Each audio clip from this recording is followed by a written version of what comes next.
On commence une nouvelle étude, Baruch Hashem, sur le Sefer HaKuzari. On va consacrer un cours ou deux, une introduction générale du livre de Kuzari. D'accord? Donc aujourd'hui, on va commencer cette introduction. Alors, ce que je vous ai distribué, c'est comme ça. C'est tout d'abord une page du programme d'études que vous pouvez garder. Si on n'a pas assez en sortant, je ferai encore des photocopies que je donnerai aux autres. C'est ce que je vous avais dit dans l'introduction générale, c'est que j'ai construit un plan de l'étude qui ne suit pas les 5 Mahamarim, parce qu'en un an, on n'aura jamais le temps d'étudier les 5 Mahamarim du Sefer HaKuzari. Il suit un plan différent et on va en fait se promener sur tout le livre. Dès le premier cours, vous verrez qu'on va étudier un passage du 4e et du 5e Mahamar. Il y a 5 Mahamarim dans le livre du Kuzari et qui sont liés avec un passage connu du début qu'en général les gens connaissent. Si jamais vous avez un livre en français ou en hébreu qui vous est couramment, je êtes invité à le lire en parallèle, ça vous permettra d'enrichir l'étude. Maintenant, je me suis renseigné pour l'achat du livre. Ça, c'est l'ancienne édition, mais l'édition actuelle, c'est la même. C'est ce qu'on appelle l'édition d'Even Shmuel. C'est celle qui est mais c'est sur fond blanc. Non, ça c'est en français. Verdier, ça. C'est Verdier. Voilà, c'est celle-là. Vous voyez, alors ça coûte quelque chose comme 80 shekels, 80 ou 75 shekels. J'ai demandé à mon libraire habituel s'il pouvait m'en livrer une dizaine. Donc à la fin du cours, s'il y a des gens qui sont intéressés à ce qu'on fasse un achat groupé, vous me dites même vous pouvez me payer la semaine prochaine ou maintenant. Et comme ça, pour aujourd'hui et pour la semaine prochaine, je pense qu'on n'en aura pas besoin. Mais en tout cas, à partir de dans 2 semaines, ce sera utile. Le mieux, plutôt que de faire des photocopies, surtout que comme on passe d'un endroit à l'autre, le mieux c'est que vous ayez le livre. Donc ceux qui l'ont, vous l'amenez. Ceux qui l'ont pas et qui veulent que je l'achèterai pour vous. Voilà, ça c'est l'introduction. Ensuite, comme je vous ai dit, on va passer à la fin du cours, ou dès qu'on aura fini, on va passer sur tous les thèmes pour pouvoir les reconnaître, ceux qui sont marqués sur le programme.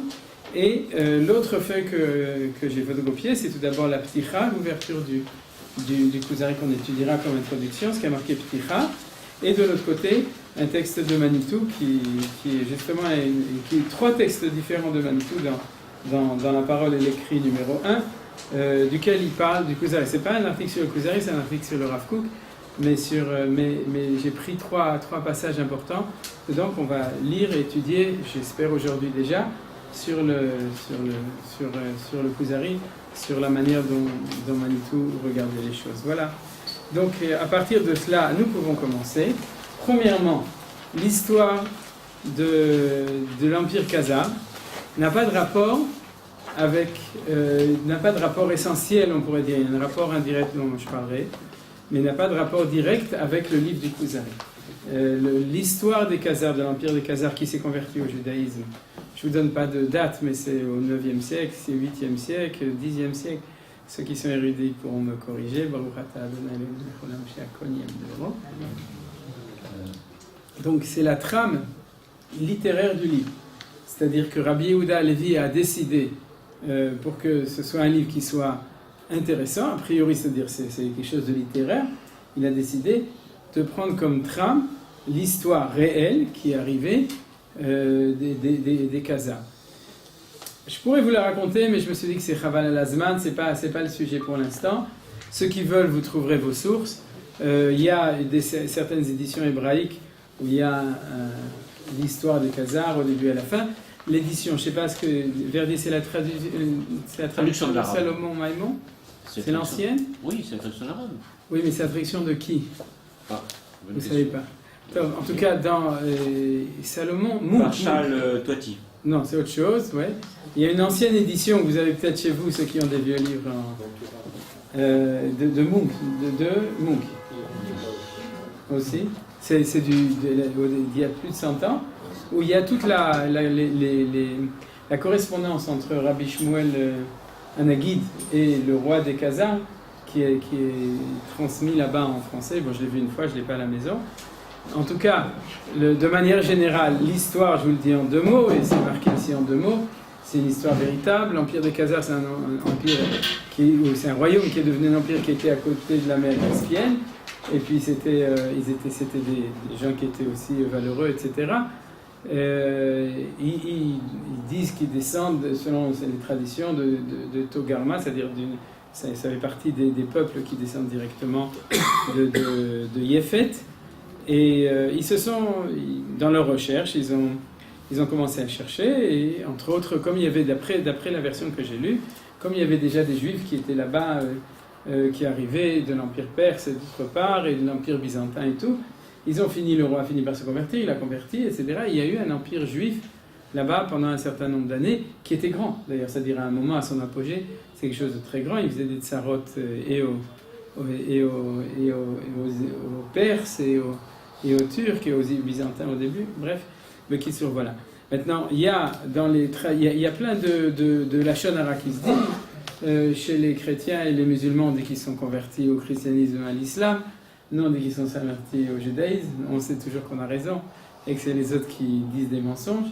Mais si vous regardez dans les nouveaux historiens qui veulent toujours réécrire l'histoire, vous pourrez trouver toutes sortes de choses. Et puis il y a un autre lachon hara, c'est qu'on dit que tous les Ashkenazim, en fait, c'est des Khazars. Voilà. C'est pour ça qu'ils sont casse-pieds, parce qu'ils sont à côté de la mer Caspienne. Et donc on dit que le Kagan, je pense. Peut-être. C'est Cohen. Ouais. En tout cas, avec Kitsour, c'est du lachon hara. Le peuple juif, il a ramassé autour de ses pérégrinations plein de choses. On en a perdu beaucoup et puis on a intégré. Mais c'est batouar l'onachon, c'est-à-dire, mais ceci dit, l'histoire, cette histoire de cet empire, c'est une histoire qui est intéressante. Et ce que j'ai lu là, c'est qu'en fin de compte, le contact avec Rabbi Shmuel Hanegid en Espagne, c'est pas ça qui a provoqué la conversion, c'est ça que j'avais appris à l'époque. Mais en fait, il s'était converti déjà avant. Il y a eu toute une dynastie de rois khazars, de tzadikim en général, qui étudient la Torah, qui enseignaient la Torah, qui étaient shomer Torah mitzvot, ainsi que leur peuple. Et au moment, à l'âge d'or d'Espagne, ils ont entendu cela, et comme ils avaient les moyens, ils ont décidé d'envoyer un émissaire là-bas pour prendre contact, ce qui n'était pas du tout évident à l'époque. Première entreprise qui n'avait pas réussi, la deuxième qui avait réussi, il fallait des sauf-conduits pour pouvoir passer tous les empires, etc. Et c'est comme ça qu'il y a eu cette communication, due justement au fait que c'était l'âge d'or d'Espagne, entre Rabbi Shmuel Hanegid d'un côté et l'empire khazar de l'autre. Voilà, ça c'est pour l'introduction générale sur les Khazars. Maintenant, on passe au livre du Kuzari. Donc le Rabbi Yehuda Levi, qui lui vivait en Espagne bien après, 300 ans après, a décidé d'écrire un livre qui s'appelle Sefer HaKuzari, ou bien dans le sous-titre, c'est-à-dire le deuxième titre qu'il a donné lui-même, qu'on trouve ici dans cette édition, Sefer Tshuvot leTa'anot neged hadat hamushpelet ve'avat rayot lagana alea, c'est-à-dire c'est le livre qui donne des réponses aux arguments contre la religion méprisée et amener des preuves ou des preuves pour la défendre.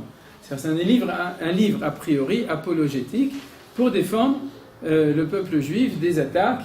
Alors les attaques en Espagne, ça venait autant du côté religieux, c'est-à-dire chrétien, musulman, ou bien du côté philosophique.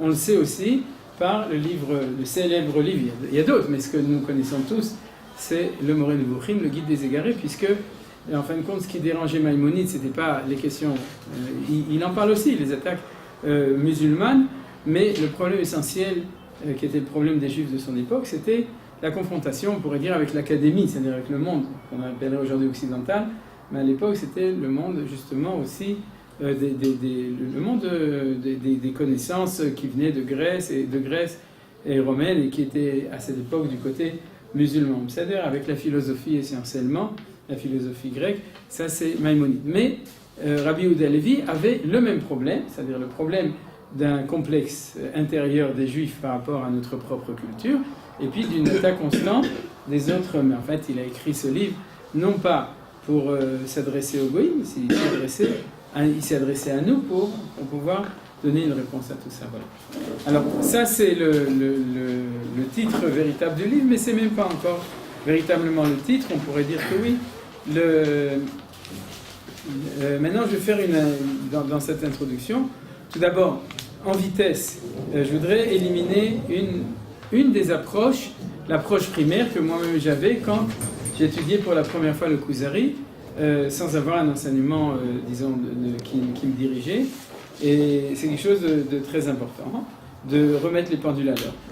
On a, en fin de compte, pour s'approcher d'Akadosh Baruch Hu, on pourrait dire, a priori, c'est-à-dire quand on parle d'asseoir les fondements de la foi, de la Emouna, il y a a priori trois approches possibles, qui sont premièrement l'approche, je les cite sans, bon, on va le dire comme ça, l'approche rationnelle, je dirais caricaturalement, c'est les séminaires de Harachim, c'est-à-dire quelqu'un qui va à un séminaire de Harachim, hein, et qui fait tchouva, c'est parce qu'on lui amène des preuves, science et Torah, etc., toutes sortes de choses, que montrer que de manière, on essaye, on s'approche de la Emouna de manière rationnelle. D'accord ? Il y a d'autres directions qui vont dans cette approche-là. La deuxième, c'est l'approche qui est nishmatit, c'est-à-dire qui est, on pourrait dire, mi besari et cheze eloka, c'est-à-dire que à l'intérieur de moi, je vais pouvoir entrevoir Akadosh Baruch Hu. Alors, si vous regardez les slogans qui sont sur les églises en France, c'est le genre de slogan qu'on va trouver, l'Avdil Alfei Avdalot. Mais chez nous, l'Avdil Alfei Avdalot, c'est, on pourrait dire, essentiellement l'approche chassidique. C'est l'approche chassidique qui est aussi, on pourrait dire, d'un certain point de vue psychologique. Quand on parle de Emouna, alors on fait une introspection à l'intérieur de nous, c'est-à-dire pour trouver Akadosh Baruch Hu. Vous êtes d'accord? C'est qu'il y a deux approches comme ça. Et la vérité, c'est quand quelqu'un dit « Moi j'ai la foi, toi, tu as des crises de foi, je peux rien faire pour toi parce que c'est comme ça », en général, la personne qui tient ce discours, et c'est un discours qu'on entend souvent, c'est le discours de la Emouna Nafshit, c'est-à-dire que c'est celle qui est basée sur une espèce de conviction intérieure. Il n'y a pas de preuve, il n'y a pas d'analyse, c'est j'ai ou j'ai pas la foi. Vous connaissez d'ailleurs, c'est pas par hasard, quoi ? C'est un peu chrétien, on est touché par la Voilà, grâce, exactement. Donc, c'est-à-dire, mais on l'entend très souvent. C'est-à-dire, on l'entend très souvent. Là où c'est vrai, c'est qu'il y a une notion comme ça, et d'ailleurs, on peut se demander si en fin de compte, c'est pas ceux qui sont plus attachés, c'est pas parce qu'ils ont une échama, mais qui font ça. Mais normalement, le judaïsme s'adresse à n'importe quel juif, la connaissance ou la Emouna en Kadosh Baruch Hu s'adresse à chacun, donc il faut croire que tout le monde peut arriver, ou bien de cette manière ou d'une autre manière. D'une certaine manière, tout le monde peut y arriver aussi comme ça, puisque notre neshama, elle est tout le temps liée à Kadosh Baruch Hu. Donc cette introspection, c'est se lier à cette neshama. Quand on demande à un religieux pourquoi il y a des gens qui n'accrochent pas, c'est-à-dire, alors on répondra, c'est pas parce qu'il l'a pas, c'est qu'il a des clipotes, c'est-à-dire qu'il a voilà, en psychologie, c'est des quoi ? Des écorces, ça c'est dans le langage. En psychologie, c'est des blocages ou des défenses, voilà.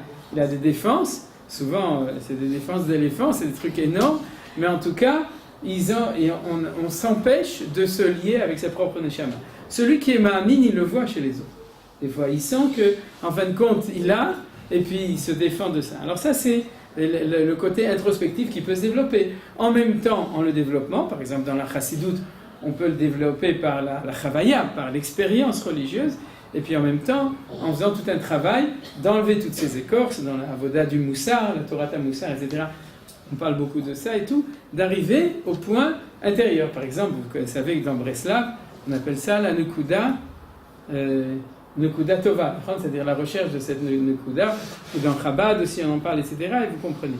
Maintenant, en général, ce qu'on dit, c'est qu'il y a une troisième approche, qui est l'approche historique. C'est-à-dire qu'en fin de compte, si je veux rapprocher quelqu'un de Akadosh Baruch Hu, c'est en l'approchant de l'histoire, les événements du peuple juif.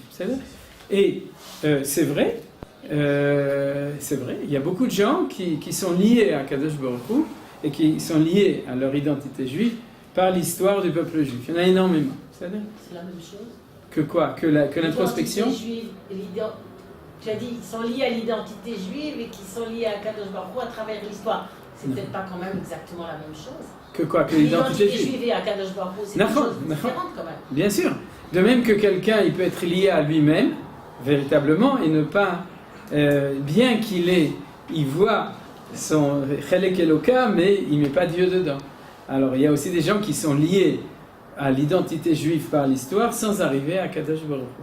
C'est-à-dire mais on on peut absolument approcher quelqu'un de Akadosh Baruch Hu par l'histoire. Alors c'est ça que je voulais dire au début, c'est que la première lecture du Kuzari, c'est celle-là.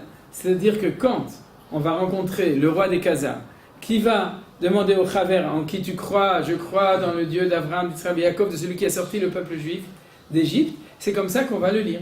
On va dire que Rabbi Yehuda Halevi n'a voulu nous rapprocher de nous-mêmes, de notre peuple et de notre identité et de Dieu par l'histoire. C'est-à-dire, alors c'est pas vrai.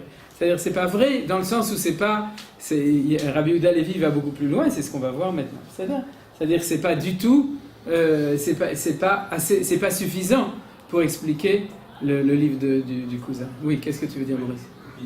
Il a écrit une époque, il faut se rappeler, donc, il parle de religion méprisée, à une époque où le judaïsme était méprisé et l'islam et la chrétienté étaient conquérantes. Oui. C'était l'époque quasiment des croisades, c'est le développement de l'islam, donc on aurait pu penser qu'il y avait une contradiction, mais malgré cette contradiction apparente, je dirais, il a effectivement écrit ce livre macabre, comme tu disais, pour faire en sorte que les Juifs ils s'adressent aux Juifs d'abord. Oui, d'accord, mais même là, si tu prends l'aspect historique, tu peux très bien dire que ce qu'il a voulu, c'est nous rattacher à notre heure de gloire, c'est-à-dire du passé, et dire, bon, eux, ils sont maintenant comme ça, mais regarde où on était, et puis aussi où on sera. Il ne parle pas tellement, il n'est pas tellement Geouli, c'est-à-dire il ne s'occupe pas tellement en soi-même de la période future. Donc, c'est ça, oui. L'introduction. Ouais. Est-ce que vous ne pouvez pas situer donc, Rabbi Yehuda Halevi dans le contexte de l'époque historique? Ah, d'accord. Par rapport à votre intellectuel. D'accord. Toda Rabba, merci, je vais le faire en 2 minutes. D'accord, très bien. Alors, Rabbi Yehuda Halevi, il se trouve en Espagne islamique. C'est-à-dire, j'ai pas préparé, je ne peux pas vous donner même des notes, des dates, etc. et tout. En tout cas, Rabbi Yehuda Halevi, il habite en Espagne. Il se trouve à la période, dans le côté espagnol islamique, à l'époque de l'âge d'or d'Espagne, comme le Rambam, c'est pas la même. Il est quoi? Il est un siècle avant, oui. Nahon. Et c'est bien ce qui me semble. Et oui, Nahon. Il est un siècle avant. Il est un siècle avant. Todarba. Ben, c'est bien. C'est vous qui m'aidez. C'est-à-dire, il se trouve dans l'âge d'or d'Espagne, et il se trouve donc, comme Maurice l'a dit aussi, on se trouve dans une situation où d'un côté, c'est l'âge d'or, donc il se trouve en situation où le peuple juif est bien, mais il y a de nouveau, il y a ce complexe terrible, et par rapport aux religions, à la religion ambiante, il y a de l'autre côté le christianisme aussi qui apparaît, et puis par rapport à, il faut savoir que c'est l'âge d'or, c'est la période où l'islam elle-même, elle prend toutes les elle redécouvre et elle diffuse les valeurs, on pourrait dire, de la civilisation gréco-romaine. C'est-à-dire, c'est elle qui redécouvre la philosophie grecque, les sciences, etc. Et justement, c'est eux qui développent toutes les sciences, toutes les choses, etc. Et c'est donc, pas l'image d'Épinal. Quoi? L'âge d'or andalou, c'est pas une image d'Épinal. Ah ben non, phrase de Shalom, justement, c'est ça qu'on voit. D'ailleurs, Ragab, c'était pas une image d'Épinal, parce que quand en fin de compte, il fallait se convertir, on le voit du côté chrétien, au moment de l'expulsion, on sait qu'il y a énormément de juifs qui ont préféré la conversion, etc. C'est-à-dire ils étaient trop bien là-bas. D'accord? Il y a d'un côté, le judaïsme, en tant que judaïsme, est attaqué. À l'intérieur, il y a un complexe d'infériorité. Et ensuite, il y a un phénomène d'assimilation. Même si, a priori, ça ne se voit pas, c'est un peu comme l'assimilation, peut-être qu'il y avait en pays d'islam, c'est un terre d'islam, où les gens restaient plus à l'intérieur de la communauté juive, mais il y avait perte de substance, qui fait que dès qu'il y a un petit zazoua, à ce moment-là, les choses disparaissent assez facilement. Quoi? Son livre était écrit en arabe. Oui, il a été écrit en arabe. Oui, maintenant, Rabbi, quoi? Il n'était pas écrit en hébreu, parce que les gens... Nahon, voilà, exactement. Il est écrit en arabe pour parler à ses ouailles. Et maintenant, Rabbi Yehuda Halevi, à part ça, il faut savoir que ça, la raison, à part le Kuzari pour laquelle il est célèbre, c'est qu'à part la Torah qu'il enseignait, mais on n'a pas tellement de choses écrites, c'est un Talmid Chacham, c'est que c'était un poète extraordinaire. Maintenant, c'est un poète profane et un poète religieux. Il a écrit ce qu'on appelle Diwan. Diwan, c'est pas Wan, c'est Diwan, c'est le divan, c'est-à-dire que c'est le salon. c'est-à-dire il a écrit des poèmes qui étaient commandés, c'est comme ça qu'il faisait sa parnassa, des poèmes profanes, c'est de la chanson, quoi. Et quoi? Dès l'époque, ça se faisait. Ça se faisait, bien sûr, bien sûr. Et il a le côté de poésie religieuse. Maintenant, avec ce qu'on a étudié l'année dernière dans le Rav Kook, pour ceux qui étaient l'année dernière, mais je ferai mention, on verra que c'est peut-être pas par hasard que c'est un poète qui a écrit le Kuzari. D'accord? C'est ce qu'on va tout de suite voir. Si je n'ai pas fait le lien, vous me le rappellerez, je le ferai. C'est une phrase de Sarah Cohn pour faire le lien entre les deux. C'est-à-dire que le style, l'approche de Rabbi Yehuda Halevi dans le Kuzari et le fait qu'il est poète, à mon avis, ça avance. Maintenant, à part ça, il était sioniste, il a décidé de faire son aliyah, il est arrivé en Égypte, ensuite, à partir de là, c'est déjà la légende, c'est-à-dire on ne sait pas ce qui est vrai ou non, mais on ne sait pas si c'est vrai ou non, mais en tout cas, on dit qu'il est arrivé à Yerushalayim et qu'il a récité une de ces tsionides devant le Kotel, et que là est arrivé un cavalier musulman, il lui a coupé la tête. Alors ça, Oulaï Ken, Oulaï Lo. Quoi? Ça pouvait être qu'un chrétien, parce qu'à l'époque, c'est des croisés avec... En plus, oui. Donc on ne sait pas exactement, mais en tout cas, ça prouve qu'il a eu la volonté, la décision de réaliser ce qui est marqué dans ce livre, de même que c'est marqué que le roi des Khazars a décidé, et puis de venir en Eretz Israël et de réaliser, on verra pourquoi c'est tellement important dans le livre du Kuzari. Voilà, je crois que ça suffit au niveau de... D'accord, c'est-à-dire au niveau de remettre dans le contexte. Alors donc, comme je disais, cette troisième approche, qui est l'approche qui est historique, ce n'est pas exactement. On verra que Dafka avec Manitou, c'est un tout petit peu plus. Mais le point essentiel de Rabbi Yehuda Halevi, dans ce livre, et c'est d'ailleurs ce qu'on voit dans le programme que j'ai fait ici, c'est-à-dire ABCD que vous verrez, c'est le fait que pour Rabbi Yehuda Halevi, il se trouve en face d'une attaque et du monde chrétien, et du monde musulman, et du monde philosophique, c'est-à-dire du monde, on pourrait dire, occidental, je vais l'appeler comme ça parce que c'est ce qui correspond le plus, bien que ça n'a aucun rapport, c'est pas l'Occident, c'est l'Espagne musulmane, mais de la tradition occidentale, il se trouve là, et en fait, ce qu'il fait, on pourrait dire, le contraire de Maïmonide. Pourquoi? Parce que la chita de Maïmonide, c'est de dire comme ça, rentrons à l'intérieur du système philosophique et montrons que, selon le système philosophique, la Torah a raison. C'est-à-dire, on va prendre la philosophie aristotélicienne, on va montrer combien la Torah peut s'arranger avec Aristote. C'est comme si aujourd'hui, je ne sais pas quel est le Darwin, disons comme ça, d'accord? C'est-à-dire, si la théorie évolutionniste, c'est la théorie, et a priori, elle est anti-Emouna,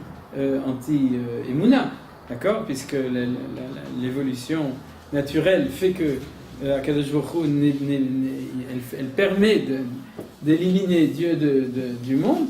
Alors, l'approche de Maïmonide, ce serait de dire non, on va rentrer dans la théorie de l'évolution, on va montrer combien la théorie évolutionniste s'arrange avec la Emouna dans la Torah. C'est-à-dire, c'est un exemple, mais on a toujours la même question, c'est-à-dire, est-ce qu'on va essayer d'influencer à l'intérieur du système, ou est-ce qu'on va casser le système? Voilà.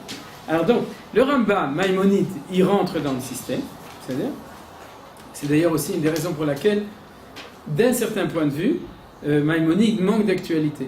C'est-à-dire d'un certain point de vue. C'est-à-dire il faut beaucoup travailler Maïmonide, le Moreh Nevuchim, pour en sortir quelque chose qui soit véritablement relevant et qui soit vraiment qui soit actuel aujourd'hui dans sa manière de parler. Il y a énormément de choses qui sont...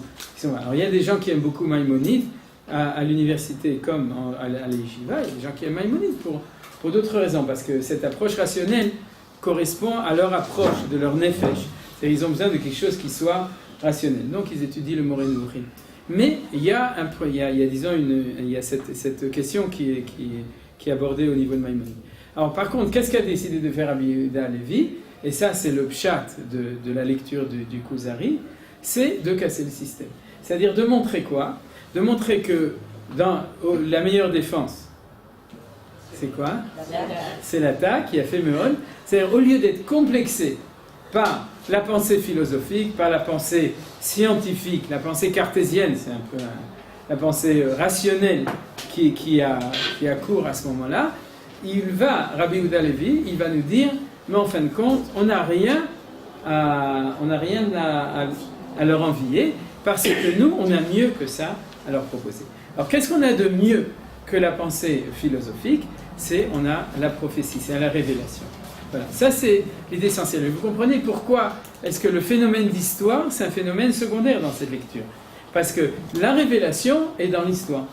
C'est-à-dire, la révélation, elle n'est pas, elle aurait pu être, Hachem aurait pu créer le monde et mettre des panneaux indicateurs avec les 10 commandements, avec les Tariq Mitzvot, chez les Goïm et chez les Mitzvot de Noir, sur les arbres, d'accord? C'est-à-dire, chaque fois qu'on enlève l'écorce, ouais, de l'arbre, la clipa, on trouve inscrit le mode d'emploi du monde. Il aurait pu le faire, c'est-à-dire à ce moment-là, il n'y aurait pas une révélation dans l'histoire, il y aurait une révélation dans la création.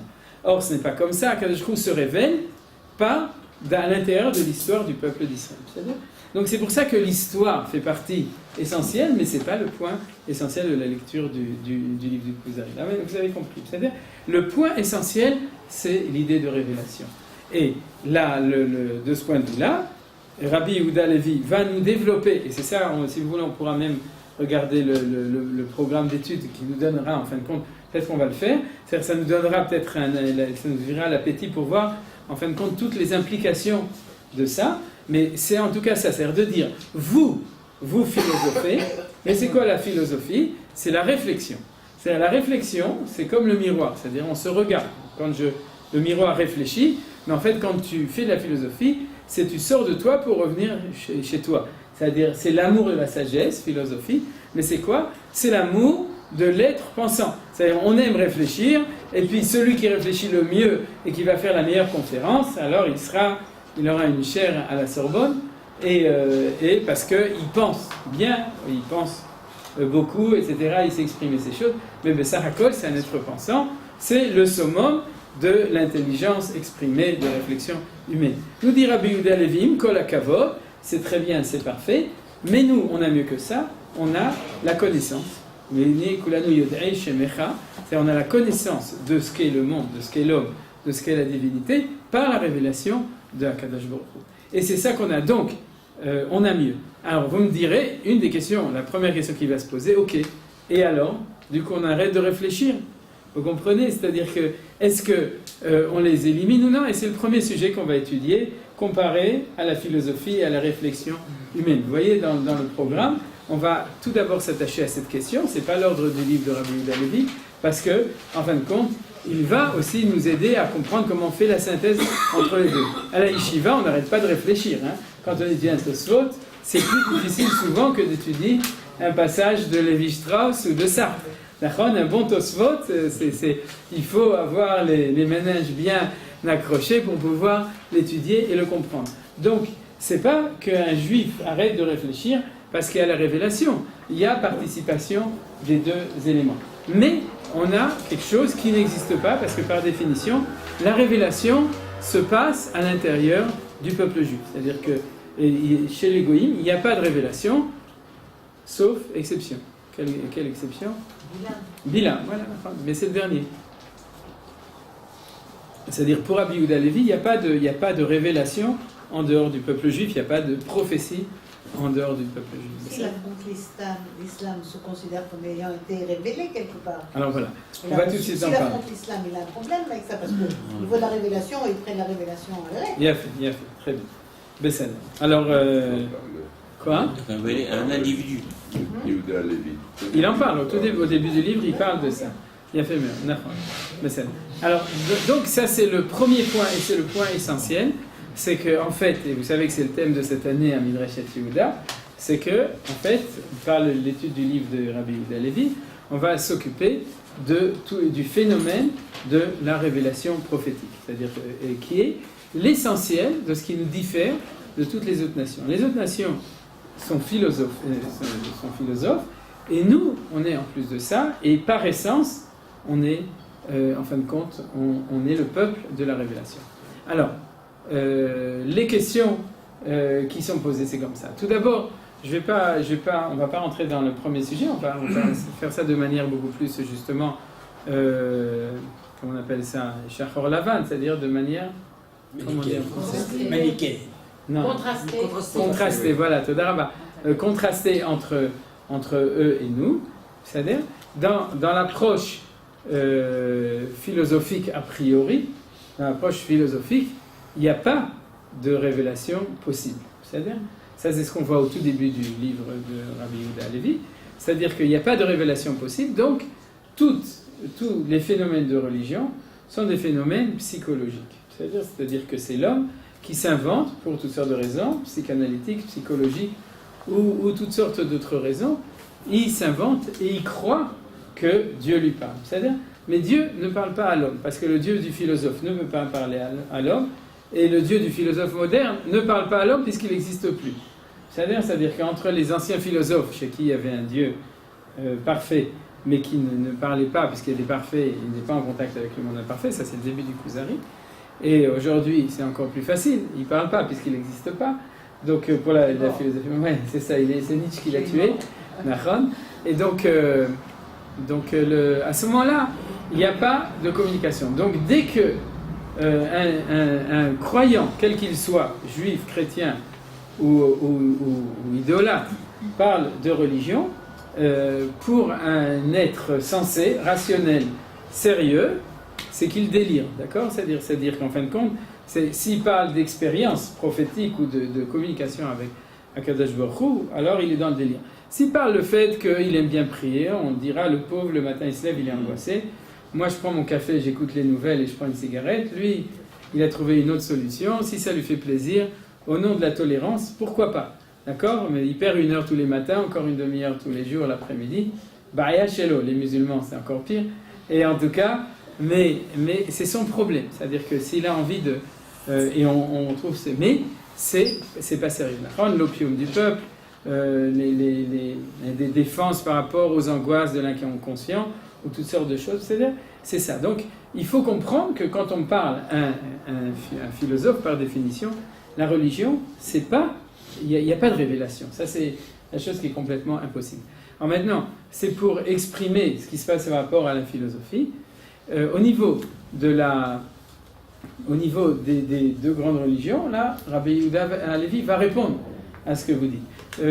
Omer Davar Beshem Omro, je dois dire que dans cette introduction, j'ai utilisé une introduction que j'ai entendue du professeur Benogos, que j'ai ici à l'époque. Donc une partie des idées que je vous donne, ou le plan général, c'est ce que j'ai entendu de lui il y a plus de 20 ans. Donc, et ensuite, on va passer à Manitou. Donc, Zichronam Livracha. Donc, ce que Beno, à l'époque aussi, nous avait dit, qui est un point important, qui n'apparaît pas de manière claire, évidente, quand on étudie le Kuzari en lui-même, mais en fin de compte, c'est quelque chose qui est tout à fait vrai, c'est que qu'est-ce que fait Rabbi Yehuda Halevi ? Au début, il le pousse à bout. Et le chrétien et le musulman. Vous vous souvenez, pour ceux qui connaissent le livre. Pour ceux qui ne connaissent pas, je vous le dis, et puis vous avez intérêt à lire le début, parce qu'on y fera référence, et je ne pense pas qu'on l'étudiera dedans. Donc en tout cas, les 20 premières pages, tous ceux qui ont l'occasion, étudiez-le. Donc, qu'est-ce qu'il est fait ? Ils arrivent. Il dit, je crois en Mohammed, et ensuite je crois en Jésus, etc. Mais il dit, mais qui te dit ? Et en fin de compte, qu'est-ce qu'ils finissent par cracher ? Qu'en fin de compte, ils croient dans la Torah. C'est-à-dire ? Alors maintenant, vous pourrez dire, oui, mais c'est quand même, il y a Mohammed qui était prophète. D'accord ? Ouais, ok.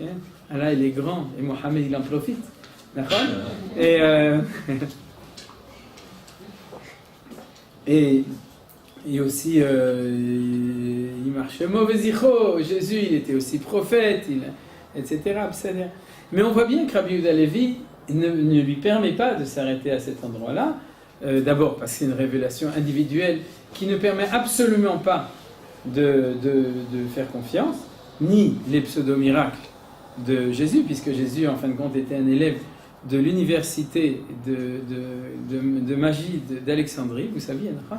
C'est-à-dire il avait fait sa Irida, il était allé étudier à Alexandrie. À Alexandrie, on lui avait enseigné toute la magie. C'est comme ça qu'il a appris à faire du ski nautique et toutes sortes de trucs comme ça. Ouais. Et quoi ? Ouais. S'il avait été Lévi, j'aurais dit qu'il faisait de la lévitation. Mais en tout cas, ça c'est ce que dit la Gemara. C'est qu'il est allé là-bas et que normalement on n'avait pas le droit d'exporter les formules magiques. Et qu'est-ce qu'il a fait ? Il a fait prison break, c'est-à-dire qu'il a tout... il s'est tatoué de toutes les formules de magie, Ouais, de kishouf, de sorcellerie, voilà. De sorcellerie sur lui, c'est comme ça qu'il a réussi à tout exporter. Ça, c'est la tradition hébraïque sur ce qu'a réussi et ce qu'il a fait, et qui fait que les chrétiens sont assez crédules pour croire en lui. Mais ceci dit, ce qui est très beau, c'est qu'en fin de compte, veut nous dire Rabbi Yehuda Halevi, c'est que le christianisme et l'islam sont des religions qui sortent du judaïsme, et ça aujourd'hui on le sait, c'est-à-dire les chrétiens le reconnaissent honnêtement, les musulmans pas tellement encore, ça va venir, Bezrat Hashem, grâce à Eliezer, mais Cherki, mais en fin de compte ils le savent. C'est quand même antérieur. Quoi? Ouais, bon ça parce que là il dira, mais ceux qui le savent chez eux aussi, c'est-à-dire que en fin de compte ils sont des clichénis, c'est-à-dire ils sont un deuxième transmission de la religion juive, de la Torah. Alors maintenant, comment est-ce que Beno a dit les choses? Et il a dit qu'en fin de compte, il faut savoir. C'est-à-dire c'est une religion philosophique basée sur la révélation. Vous comprenez? C'est-à-dire que, et c'est très important, c'est des religions philosophiques, c'est pas des religions de révélation. Parce qu'ils n'ont pas d'expérience de révélation des Hagam. Nous, on a une expérience de révélation collective au moment du Mahamad Arsenal, et ensuite la rencontre constante tant qu'on a des prophètes avec les prophètes, c'est-à-dire tout le monde était en contact avec les prophètes, chacun avait son prophète de sa communauté. Mais chez eux, il n'y a pas cette chose-là, il y a une religion qui est d'essence philosophique, mais qui prend comme référence le judaïsme comme révélation. C'est-à-dire, c'est ça la réponse à votre question. Alors c'est quoi une religion? Comment est-ce que Beno définit la différence entre une religion philosophique et une religion, la religion de Rabbi Yehuda Halevi, la religion juive de manière générale? Alors on va prendre l'expression de Avraham Yeshua Eshel, qui a écrit un livre qui s'appelle Dieu en... Non, il y a les bâtisseurs de Dieu en quête de l'homme. Nachon, c'est-à-dire, vous connaissez peut-être. D'accord. Eshel, il est monté haut avec son échelle. Mais moi, je préfère le Pirouche Sulam personnellement. Et donc, Avraham Yeshua Eshel, il a donné cette expression. Eh bien, on peut la reprendre, on peut dire comme ça. Une religion humaine, philosophique, c'est l'homme en quête de Dieu. C'est-à-dire, le philosophe, lui, ne croit pas en Dieu et il ne va pas le chercher. Mais une religion humaine, philosophique, c'est comment est-ce que l'homme est à la recherche de Dieu. C'est comme ça que le philosophe voit le religieux. Vous comprenez? C'est l'homme. Et c'est effectivement la religion chrétienne et la religion musulmane. C'est-à-dire c'est l'homme qui est à la recherche de Dieu. Et la religion hébraïque, ça ne va pas briller. Non, je n'arrive pas à comprendre parce que c'est pas ça qu'ils prétendent. Ils prétendent que c'est moitié homme, moitié Dieu. Enfin, je n'ai pas très bien compris. Mais... Ah, bon, alors je vais tout de suite te parler. Tu veux me parler quand on lui parle de Jésus. On va y aller. Un petit cours de catéchisme au milieu, mais... c'est pas ça qu'ils disent du tout. Oui, mais c'est pas ce qu'ils disent, c'est ce que nous on dit, selon le Rabbi Yehuda Halevi, sur... C'est-à-dire qu'en fin de compte, le phénomène est comme ça, c'est qu'un homme normal doit chercher Dieu. C'est-à-dire, on va l'étudier. C'est-à-dire, on va étudier comment est-ce que Rabbi Yehuda Halevi, je vais le dire, Avraham, d'accord? Je vais tout de suite dire, mais on va l'étudier. C'est-à-dire, un homme normal doit chercher Akadosh Baruch Hu, il doit le chercher. C'est-à-dire, maintenant, où tu le trouves? Tu le trouves dans la nature, tu le trouves de nouveau, justement, la religion qu'il trouve à l'intérieur, c'est que de nouveau, c'est un petit peu un système où c'est l'homme en quête de Dieu. C'est ce que tu disais l'année dernière avec le Rav Kook, c'est la notion d'idée divine. Qui? Dans quel sens? Le Rav Kook, chaque homme a en lui une idée divine. Oui. De recherche. D'une transcendance. Oui, d'accord, mais qu'il le recherche. C'est-à-dire s'il est en bonne santé, il le recherche, d'accord. Mais en fin de compte, on peut dire comme ça. Si un primitif voyait Dieu dans la nature, dans les arbres, après dans le soleil, les étoiles, etc., alors un plus évolué, il va chercher un peu plus haut. Alors, où est-ce qu'il va chercher? Il va trouver, un jour, il va entendre qu'il y a un Dieu des Juifs, et alors il va dire, ah ben c'est celui-là, notre Dieu. Comme on dit qu'il était le Elohé à Elohim, c'est-à-dire le Dieu des dieux, même dans le Panthéon, etc. Il y avait une connaissance éventuelle du Dieu unitaire, du Dieu des Juifs, chez certaines traditions, comme le Dieu des dieux. Antu Malka Melech Malchaya. Tu es le roi des rois des rois.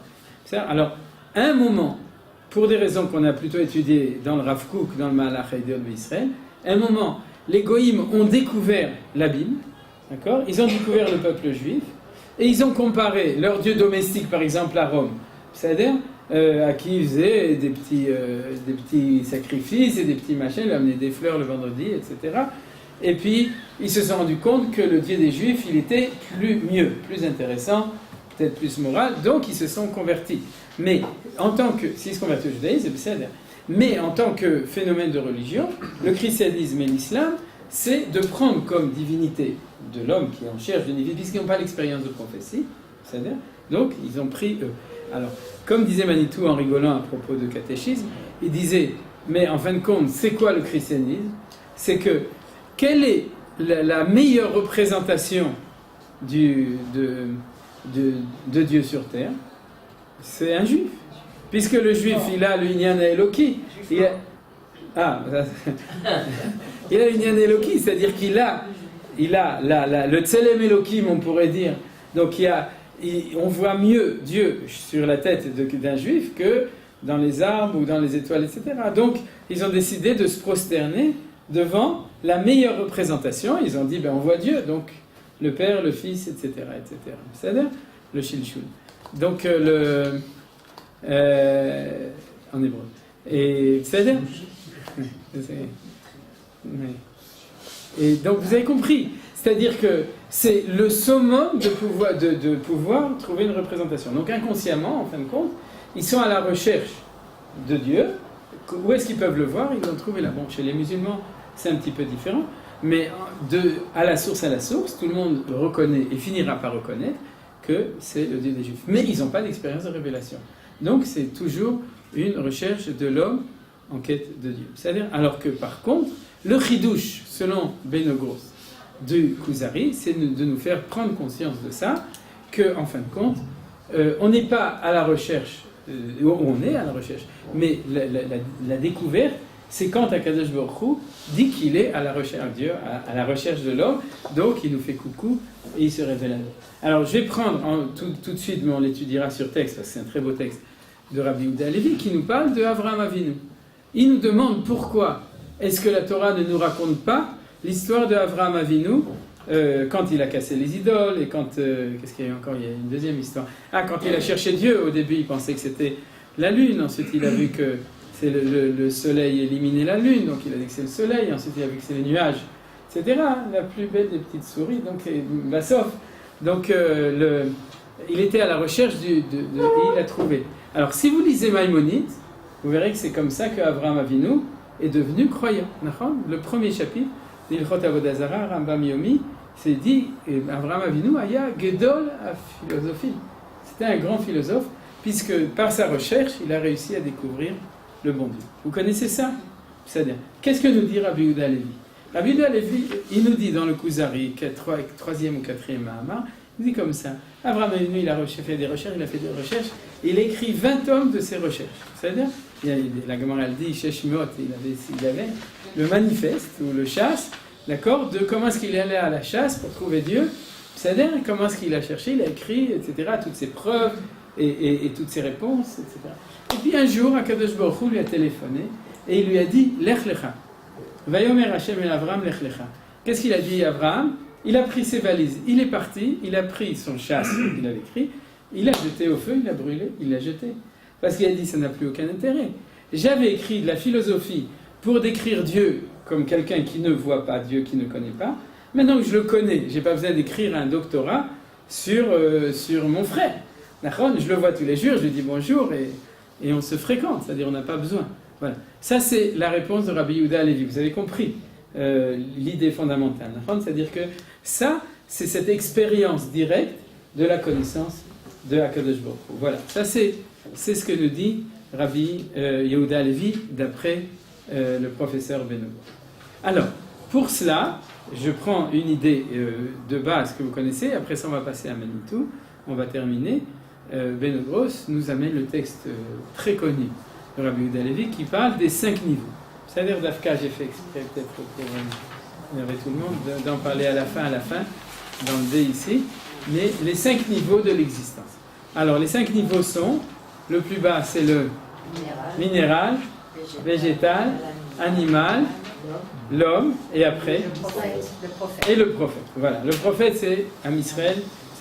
Alors comment on dit en ivrite? C'est-à-dire, et ça vous comprenez, c'est-à-dire que on ne peut pas être plus raciste que ça. Il dit à tous les philosophes et tous les autres non-juifs, les prix Nobel, les génies et tout ce que vous voulez, ils leur disent, il n'y a pas de problème, vous êtes super à votre 4e niveau, mal à saute, par rapport à nous, vous êtes dans le cas niveau. D'accord? C'est-à-dire que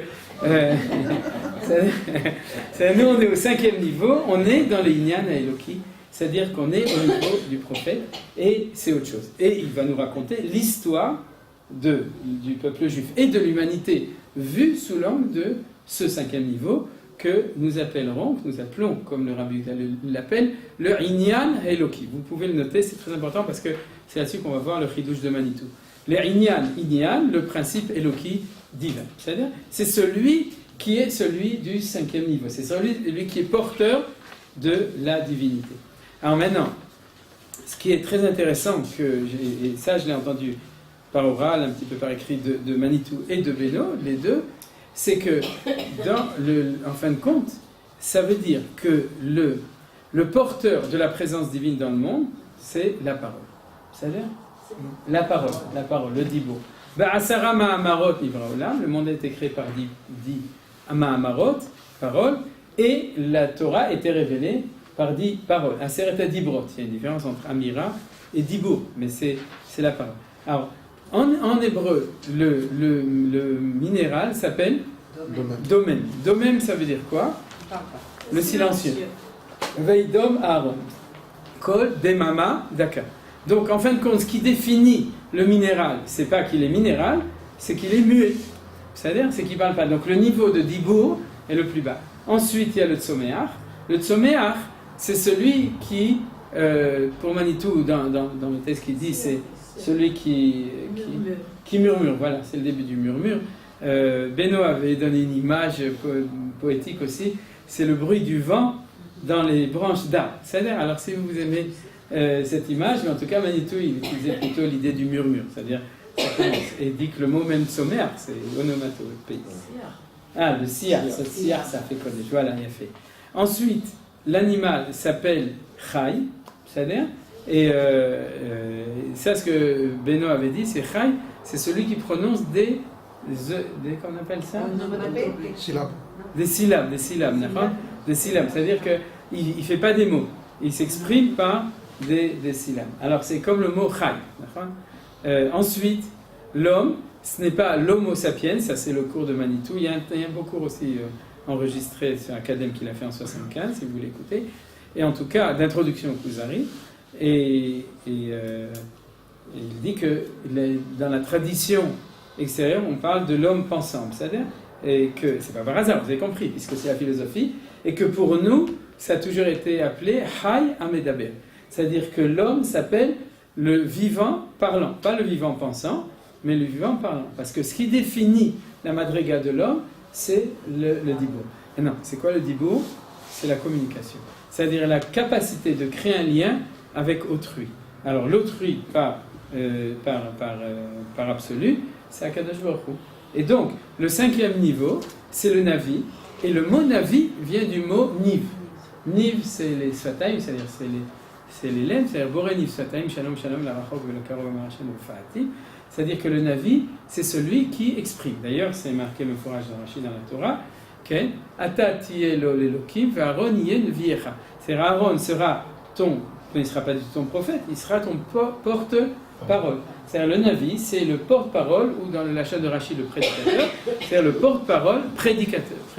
C'est dans le Targum, dans l'Oasid, dans Shemot, c'est-à-dire c'est celui qui est le porte-parole de la parole de Akadosh Baruch Hu, ou celui qui parle avec Akadosh Baruch Hu. Donc c'est ça qui est Chashou, c'est-à-dire que les 5 niveaux sont des niveaux de Dibour. Et donc la prophétie, c'est la possibilité de communiquer avec Akadosh Baruch Hu. On a déjà étudié ça l'année dernière. Le prophète, c'est pas celui qui sait si il va pleuvoir demain. Le prophète, c'est celui qui communique avec Akadosh Baruch Hu. Ça, on en avait parlé dans l'introduction générale à Rav Kook, dans le premier cours. On avait placé Rabbi Yehuda Levi par rapport à cela. Maintenant, qu'est-ce que je veux dire? Je crois que là-dessus, Zébarou, c'est clair? Vous avez des questions jusqu'ici? Non. Oui. Vous parlez de communication pour l'homme, qui communique, mais on voit que les animaux aussi peuvent communiquer. Mais à un niveau inférieur. C'est pas ce qui différencie c'est pas ce qui spécifie l'espèce humaine. Si, parce que c'est un niveau de communication qui est bien supérieur. Tu peux transmettre des connaissances, tu peux transmettre des tonnes de choses que les animaux, c'est clair, qui ne peuvent pas transmettre, d'accord? Maintenant, est-ce que les plantes communiquent? Sûrement. Il y a une nouvelle théorie là-dessus. Oui, la preuve c'est que quand on chante devant les plantes, ils poussent. C'est un peu la différence entre langue et parole, non? Il y a Cholia. Possibilité d'utiliser quelque chose de commun mais qui n'est pas la parole. Nachon en plus. Oui. Mais disons qu'il faut toujours savoir que se souvenir que les théories modernes sont réducteurs. Ils ne disent pas qu'il y a 4 niveaux, c'est qu'il y a 3 niveaux. Il y a Domen, Tzomeach et Chai, et que l'homme fait partie du Chai. Déjà, le fait de rajouter le 4e, c'est un beau chidouche. Et nous, maintenant, on a rajouté un 5e, Hamsa, donc c'est le mieux de tout. C'est-à-dire, c'est la manière la plus belle de montrer la Madriga d'Israël. C'est-à-dire, la Madriga d'Israël, c'est celle qui est le récepteur de la prophétie de Dieu. Ça veut dire qu'on assimile tout Israël à la prophétie Oui. Ça, c'est ce qu'on va voir dans le livre. C'est-à-dire, c'est très important. C'est-à-dire, c'est Israël qui est réceptacle de la prophétie. Qu'est-ce que tu dis? Ça ne dérange pas que la prophétie se soit arrêtée. Ah, voilà, c'est ça le point que je voulais, que j'étais en train de chercher, Todarabah. Merci. T'as beaucoup, Léon. Et Nachman. Est-ce que ça dérange si la prophétie s'est arrêtée? À demander. Alors, la réponse est comme ça. C'est que c'est l'enseignement de Manitou. Non, j'ai pas amené le livre. Je ne l'ai pas photocopié pour des raisons d'économie de feuilles, mais je vais, parce que je disais lui aussi ces 4 lignes dans un autre Mahamar là-bas. Mais pourquoi je ne l'ai pas cité? Parce que Manitou revient tout le temps dessus. Tous les élèves de Manitou le savent. C'est-à-dire que c'est parce que la prophétie a disparu à un certain moment qu'on croit qu'il n'y a pas de prophétie, donc la philosophie a pris le dessus. C'est-à-dire qu'elle affirme que ça n'a pas existé. Pour eux, vous savez, c'est pour ça qu'il a écrit le mythe et le midrash, etc. C'est pour eux, quand la période prophétique, c'est une période de mythe. C'est-à-dire, c'est miteux d'ailleurs. C'est-à-dire, les gens, ils étaient pleins d'inspiration, ils inventaient toutes sortes d'histoires, ils croyaient. Et d'ailleurs, ils étaient primitifs, c'est-à-dire parce que c'est genre le chef d'une tribu de Sioux. C'est-à-dire, c'est tout. Donc il y a un zilzoul, il y a un dédain énorme. Et comme disait Manitou, ce dédain vient du fait qu'ils n'ont pas la connaissance du fait que la prophétie s'est interrompue. Si on ne sait pas qu'elle s'est interrompue, on ne peut pas voir le phénomène d'avant.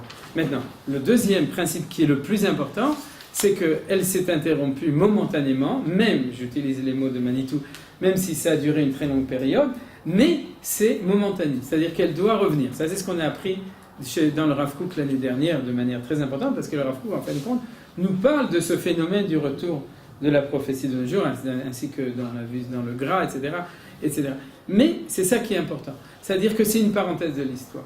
Et c'est là, pour revenir, ça c'est le point essentiel. Alors là, dans Manitou, ça revient tout le temps. Et chaque fois, on se rend compte combien on a, on pourrait dire, d'a priori, même religieux, même juifs religieux, qui sort du fait qu'en fin de compte, on ne croit pas vraiment dans la prophétie parce qu'on n'a pas d'expérience. D'accord? C'est-à-dire, comme il disait... non, je ne me souviens plus la phrase qu'il disait, mais quoi, t'es pas prophète, c'est pas... non, on ne croit pas qu'elle a existé parce qu'on a oublié. Voilà, on a oublié qu'elle s'est interrompue. Donc en fin de compte, on fait ce qu'on appelle une extrapolation, on vit sans prophétie, donc voilà. Alors c'est ça, en fin de compte, la meilleure défense, c'est l'attaque. C'est-à-dire que quand on reprend le titre du Kuzari au début, où il dit défense de la religion qui était attaquée, etc., il nous dit, bien sûr qu'on peut rester dans le système, c'est ce qu'a fait Maïmonide. C'est-à-dire on peut rester dans le système, accepter qu'on est dans un temps de Chokhmah et montrer qu'on est plus intelligent que les Goïms. C'est-à-dire, on le fait à l'intérieur de la Torah ou à l'extérieur de la Torah, chacun dans son domaine, mais en fin de compte, on est dans leur trou, dans leur terrain, et leur dire, mais nous dit Rabbi Yehuda Levi, Mimakara Lecha, tu as oublié qui tu es désidentifié, tu oublies que ton essence, ton identité en tant que peuple juif, c'est d'être prophète. Et c'est pas parce que pendant 2000 ans et quelques, ça s'est arrêté que la prophétie n'existe pas.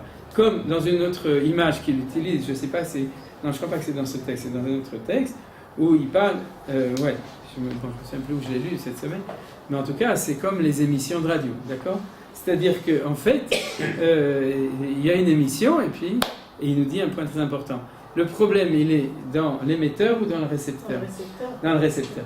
C'est-à-dire, ça, c'est encore une réponse à ce que tu dis. Il dit, l'émission a toujours continué. La preuve, c'est qu'à Dainaïm Mishtamshim Bebatkol, et que la Gemara de Baba Metzi a dit, mais à Shenecha Bet Amigdash, l'itna de voix, il y en a qui disent au Shotim et au Ktanim, mais il y en a qui disent la Chachamim. C'est-à-dire que les sages, et comme il nous dit aussi dans la tradition de Kabbalah, la prophétie ne s'est jamais interrompue. C'est-à-dire, elle continue dans l'enseignement de Kabbalah. C'est-à-dire, vous connaissez tous les Gdolei Israël, etc., qui ont ces expériences.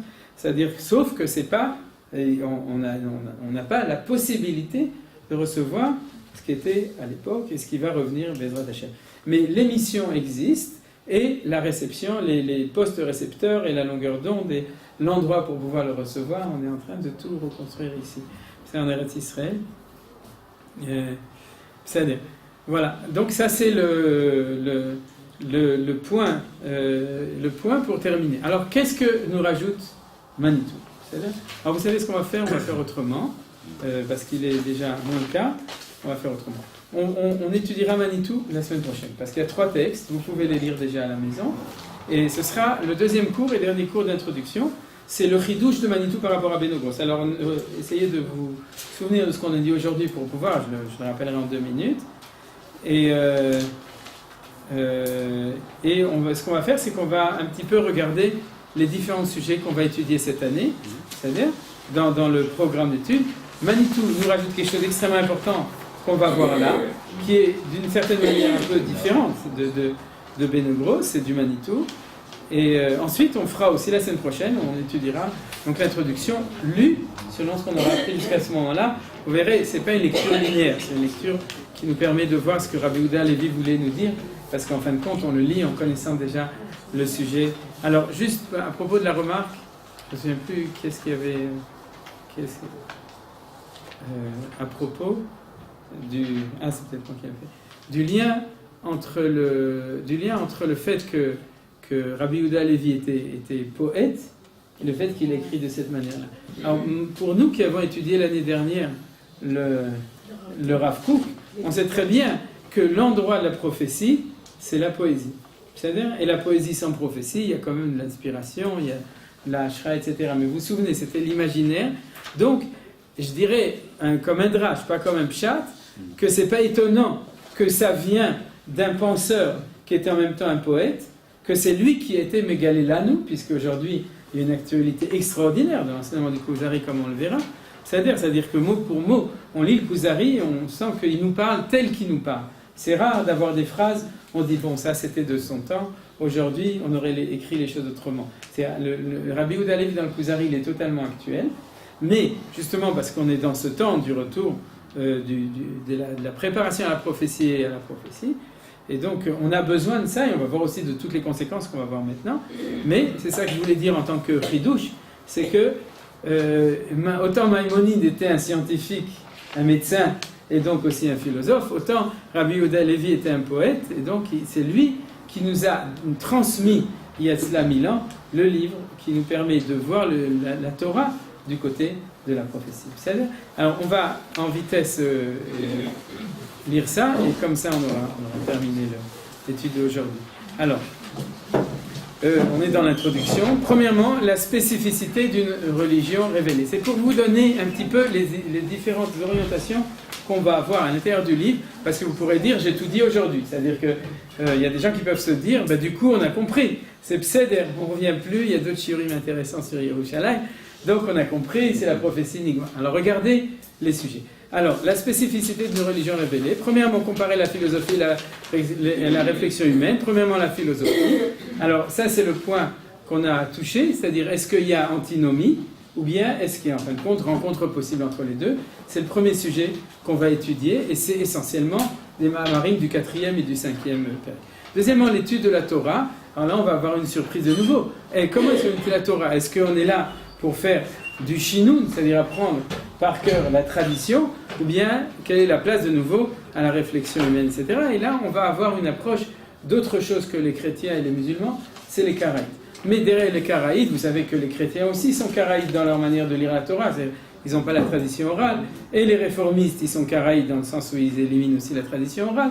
Donc on va avoir là quelque chose de très intéressant dans une démarche nouvelle à propos de ça. Religion philosophique, religion révélée, c'est là qu'on va étudier le christianisme et l'islam, qui est donc le deuxième. Ensuite, la spécificité d'une religion révélée au niveau religieux. C'est-à-dire le chidouche qu'on va découvrir, c'est qu'en fin de compte, nous, on a l'habitude de réfléchir à la religion comme des philosophes religieux, c'est-à-dire comme des hommes religieux, et que Rabbi Yehuda Halevi va changer les concepts de la religion elle-même en fonction du fait que c'est une religion révélée. Premièrement, la Emouna, c'est-à-dire si Dieu se révèle, on n'a pas besoin de Emouna, puisqu'on le connaît. Vous comprenez? Alors c'est quoi la Emouna? Alors la Torah parle d'Emouna.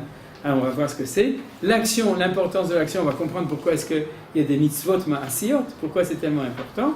Le chassid, c'est celui qui, on va voir, c'est la personnalité qui est au-delà de la datiyut, c'est celui qui se prépare à être prophète, alors on va étudier ça. L'aspect existentiel, c'est très important, et la valeur de la mitzvah. C'est-à-dire, on verra tout ça. Ensuite, la problématique de la révélation, c'est intéressant. Alors c'est quoi? Preuve et indice de la révélation, on va voir le monde créé, la révélation dans l'histoire. Ça, on a touché un petit peu à la révélation dans l'histoire, mais l'idée de création, en quoi elle est essentielle au niveau de la révélation. Et ensuite, les conséquences de la révélation. Premièrement, le problème de l'anthropomorphisme. Vous avez compris, si Dieu se révèle, il nous parle, alors il y a un problème de Yad Chazaka, Zron Tuya, Ene Hashem, même Dvar Hashem, c'est-à-dire le problème essentiel. Comment Maïmonide l'a résolu? C'est pour nous permettre de comprendre. Voilà, c'est pour nous permettre de comprendre, mais pas exactement. Mais en fin de compte, il nous dit qu'il n'y a pas. Alors on va voir ce que dit Rabbi Yehuda Halevi. Pourquoi la Torah ne mentionne pas clairement l'éternité de l'âme et le monde futur? C'est une question extrêmement importante. On va voir la réponse de Rabbi Yehuda Halevi qui est très originale à cette question. C'est les conditions de la réception de la révélation. Vous voyez, donc ça c'est encore autre chose. Premièrement, le temps de la prophétie, c'est-à-dire ça c'est la remarque aussi que tu as dit, c'est-à-dire il y a un temps de prophétie. Deuxièmement, le lieu de la prophétie, Eretz Israël, le temple. Ça c'est quelque chose qui est important. Tout d'un coup, parce qu'au niveau philosophique, est-ce qu'il y a un lieu et il y a un temps? Non. D'accord? On peut être n'importe où. Donc c'est là qu'on va comprendre l'aspect fondamentalement Eretz Israéli de l'enseignement de Rabbi Yehuda Halevi, qui est celui de la Torah Basso.